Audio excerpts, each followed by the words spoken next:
Terrell Thomas, TheseUrbanTimes. We're back again at the LiveHipHopDaily Studios, Atlanta, GA. I'm sitting down with a gentleman, multi-talented black brother, who I'm watching you grow, and I'm watching you evolve in numerous spheres of entertainment, and I'll elaborate even a little more deeply, with our audience. Tim McKain, how you feel today, good sir? I'm doing good, brother. Thank you so much for having me on your platform. Oh, it's a pleasure. It's a pleasure. Now, we met through a great friend, yes, sir. A gentleman that, as I was beginning my radio career, and shout out to Miss Deb, a couple years ago, more than a couple years ago now, at B100, a gentleman named Ray, who was engineering the show I was doing with the cat DJ Waffles, and I just have the utmost respect for that brother. Shout out to Maryland, got to give him some love for that. But when I found out about you and what you were doing, not only, as I mentioned, in the sports world, in the sports sphere, as a journalist himself and a content creator, but also as a producer, movie producer, and I was just astonished, like, damn, this brother's a young black man like myself, and he's wearing so many hats. So it's dope to sit down and talk to you and give our audience a little more insight and perspective of exactly what you have going on. You recently produced and put out a very dope film, and you highlighted a gentleman who, in the eyes of many, may not have been the ideal star character in a film, but I've actually had the chance to meet that brother, extremely intelligent brother. We all make mistakes in life, so I'm one to never hold a person's title by the mistakes they made, but more so how they triumph over those things, and how they choose to live their lives and their legacy moving forward. But talk to me about this film, the title of the film, and the brother in which you're speaking on in this film. Can a Nigger Do Shakespeare, directed by Craig Scott, produced by McKain Entertainment. Craig Scott basically was a black militant activist who robbed banks, put the money into black banks, fund black culture, arts, and plays. He employed black people, and he had a play called Can a Nigger Do Shakespeare. So basically, he's almost like an urban Robin Hood to a degree. He is Robin Hood. When they came up with the idea of Robin Hood, Craig was that guy. That's all it was. So basically, he and his team, they would rob banks, and they were very good at it, by the way, very good. But when he was contemplating retirement, they went on a mission without him. They got caught, and one of the members, I'm not going to mention the name, wrote his name down. He was sentenced 52 years for conspiracy to rob banks, brother. 52 years. And, just reading on it, because, I met Craig Scott through a boxer named Daniel Edward, the Haitian sensation. Okay. And so I was and I'm still a sports journalist, but when I was interviewing a bunch of boxers and everything like that, he introduced us, and we actually had a show where we would talk about Pan-African issues. We would mix it in sports. But I was learning more about this brother and what he was about, his mindset, about how we can develop as a people, and his love for people. And so, like, when, unfortunately, the show had to be canceled, right? I said, man, I gotta do something. I gotta figure out how I can honor, because I've always wanted to create movies that inspired us. Okay. Like when I watch shows like The Cosby Show, Different World, those shows, those figures, they inspired me to be better as a young black man.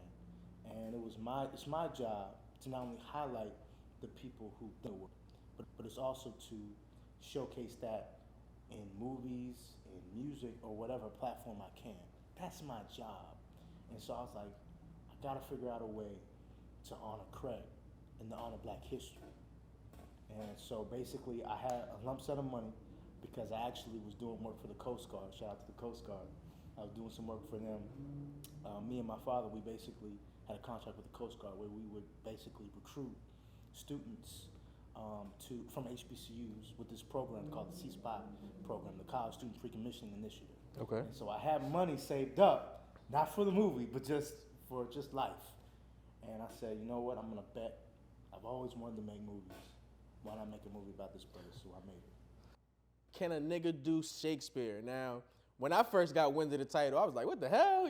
Like it was captivating. I was like, okay, it could go so many different ways, or people gonna be offended by the word nigger, or Shakespeareans, and those who have love for the fine arts and plays, are they gonna feel offended because Shakespeare is being, his name is being used with the term nigger?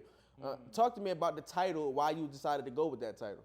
So basically, the title of the movie is a title of the play that Craig wrote in the 90s. And look, in two part, it is to basically attack the word, right? But it is also to draw that immediate attention. Wait, it's got nigger in the title? What the hell is going on? You know what I'm saying? So it's in two part, because nigger is not synonymous with black. Nigger was given to us, but that is not who we are. Amen to that. You know what I'm Amen saying? to that. Amen to that. So it's actually a question. Can a nigga do Shakespeare? No, a nigga can't, but a black man can. You hear me? So that's what it was. It's an empowering film with a positive. That's all it is. But it's meant to challenge the stereotypes that other people have placed on us, but also even potentially the stereotypes that we put on each other. And sometimes that's just as important. We have to debunk the stereotypes that have been indoctrinated within ourselves, and we have to unlearn these stereotypes. You know what I mean? And that's what the film is trying to do, and that's what I believe it did. Now, the film is actually out, and people can check it out. Yes, Give us a little insight on how they can check it out, and just how that process was to actually get it produced and put it out for the mainstream world to see. Yes, sir. So shout out to Tamani Johnson from FX Media, who shot the movie. He's a good brother. Shout out to C.A.N.D.S Studios, who actually distributed the movie, and Homestead Entertainment, and the movie's actually on Tubi. So please check it out. But the process of it was insane, because this is my first movie. So it took me about 7 months to make. Okay. But I remember, like, me, Tamani, and Craig, when we were just talking for like 3 or 4 months how to develop. Okay, what do we got to do? How are we going to convey this story? What are we going to do here? What are we going to do there? And we were just talking for 3, 4 months. I'm like, man, bunk this. I gotta put some money up. Hey, Tamani, let's go. Hey, we're gonna try to find a location. Let's go find a location. Okay, Tamani, how much do you need? He gave me a discount because that's my man. Okay. So he's my brother. We did short films back together in college. Okay. So he's like, I'll give you a discount.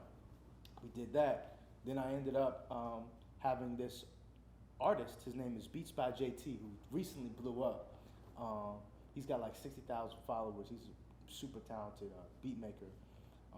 We had him do some 8 songs for us. Okay. For the soundtrack. So I just said, hey, here you go. I want you here. I want you there.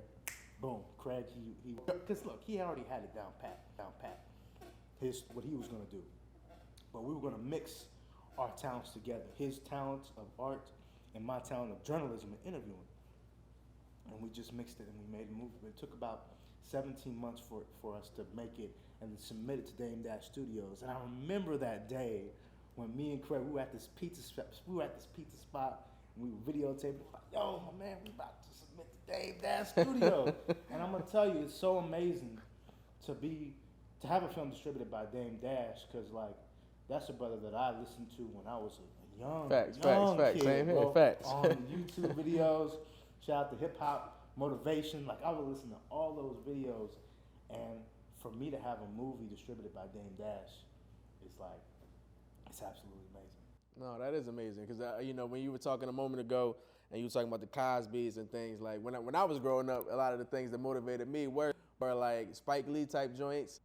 Facts. And then one of my favorite films, ironically, of all time is Paid in Full. You know what I'm saying? And of course, like C.A.N.D.S had his fingerprints all under that right there. So when Ray hit me up and let me know, like, yo, they got C.A.N.D.S produced, like distributing this joint. I'm like, damn, that's major right there. So, big ups to that, big up to Dames, and congratulations to y'all for getting that going. But you just mentioned the soundtrack, and I know that's like the next step in the evolution of the film and everything you're doing with, with this particular project. So give me some more insight on the soundtrack and which is being curated. So right now, basically, we had Beats by JT. He made 8 songs for us when we were doing the movie. But basically, brother, what happened recently was I've been following this brother named Lorenzo Murphy Jr., who actually is the son of Lorenzo Murphy, who was an associate to Freeway Rick Ross back in the 80s. So, and a lot of people know more so about from the Tyrese Gibson connection, because Tyrese Gibson actually gave him a scholarship back in the day, and so he worked on a couple of movies. And where did he give him a scholarship to? Morehouse. Okay, right down the street. Morehouse, right down the street. Baby. HBCU. HBCU. What we talking about? So, shout out to all HBCUs. I love HBCUs, but I basically we have been following each other or whatnot, and he had this song that he had put on his Instagram called "The Rebirth," and I saw something in that, brother, and I was like, "Yo, let's build." And I'm gonna tell you, Terrell, like I have been trying to get, and this is no shade, but I have been trying to get a North Carolina artist to make a song. Can a nigga do Shakespeare? Right? I had reached out to hundreds of artists.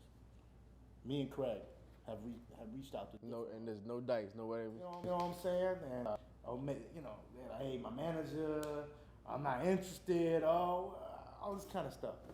But Zoe the Motivator, Lorenzo Murphy Jr., man, he was on it, bro.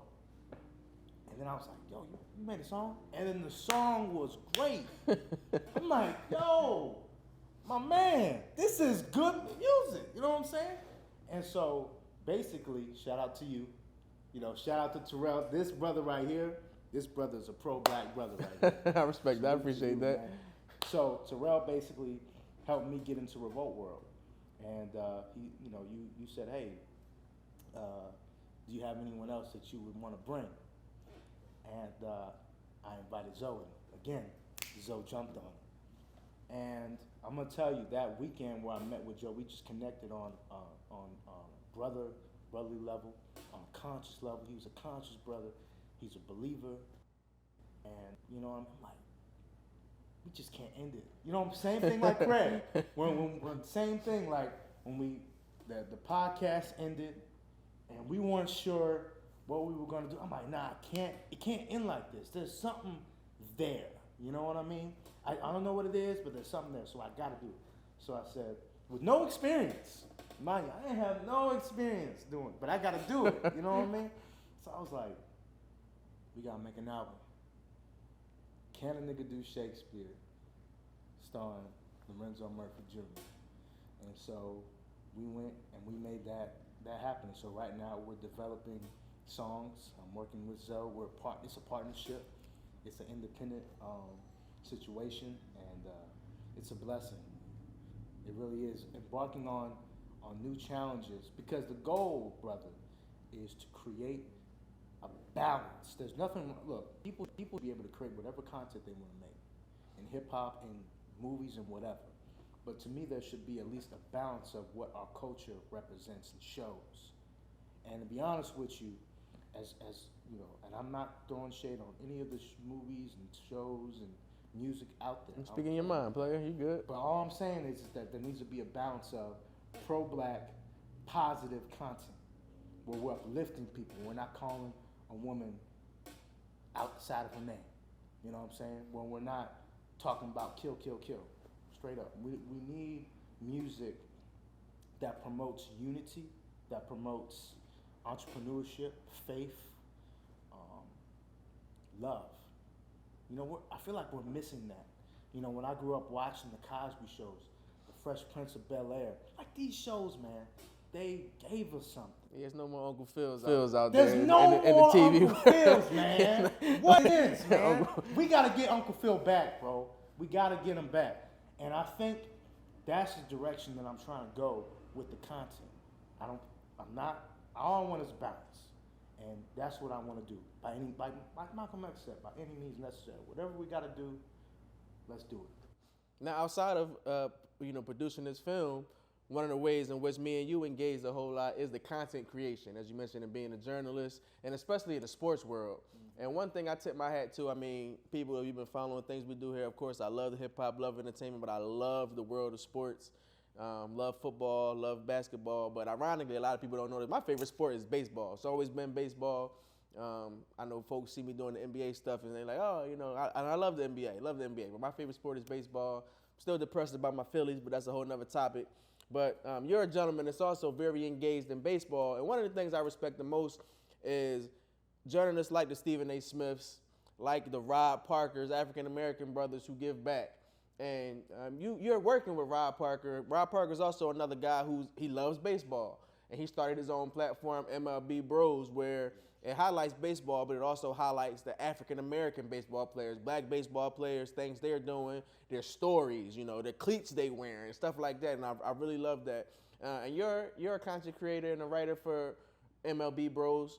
How did that come about? How did you link with Rob Parker, and what's that experience been like this year? I'm gonna say, for one, shout out to Rob Parker and MLBBro. They really showed me the ropes. They showed me what it really means to be a professional and how I to respect move. that. And you know, it's funny. The same way that I met some of the athletes, is the same way that I met Rob Parker. I met Rob Parker through his nephew. You know, and I really came in just trying to interview Rob Parker. Because you're talking about Rob Parker, who is, I mean, he's just an incredible figure for black journalism, but just for African American culture. Because what he does is he represents, look, not everybody needs to dribble a basketball. Not everybody needs to throw touchdowns. We're not just athletes. We're the owners, we're the journalists, we're the people who can be in all the rooms. That's what Rob Parker represents. When I grew up watching Rob Parker on that screen, I was like, man, I can do something like that. Because he's an inspiration, bro. He legitimate, and he's an African American first, and he should be more celebrated in our culture. I do agree with you there. I damn sure agree with you there. He should be way more celebrated. I mean, the people who he's mentored, the people who he's inspired, is just beyond what people even think about. And you know, he's definitely an inspiration. He's a leader, and I was glad to be a part of MLBBro. I learned a lot from my experience with them, and I'll always have respect and promote MLBBro.